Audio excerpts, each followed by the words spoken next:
Okay, so I accidentally fucked up on one of the tips in my portrait tutorial for Ibispaint.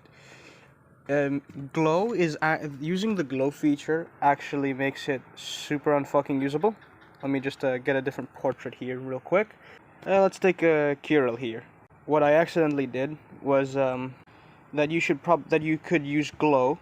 It's kind of my fault for not using that method, at least properly, and explaining how it was probably way better than using the glow effect. Because what I did was I told them to go to style and use where the fuck was it? The outer glow as a shadow.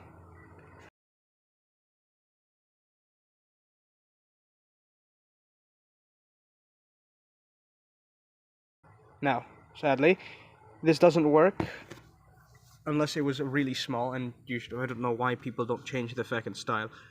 But instead of doing this is a big no-no. Big no-no. Instead, you duplicate the layer, you make another layer, you turn on clipping, you set the brush to black, make it really big, color it all in, then you merge it down, turn on the blur to 15.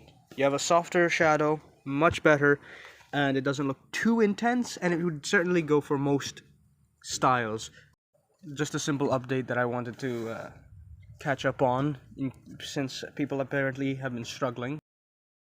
So I'll just put this as a pinned comment in the last video, so that way people can refer to this video.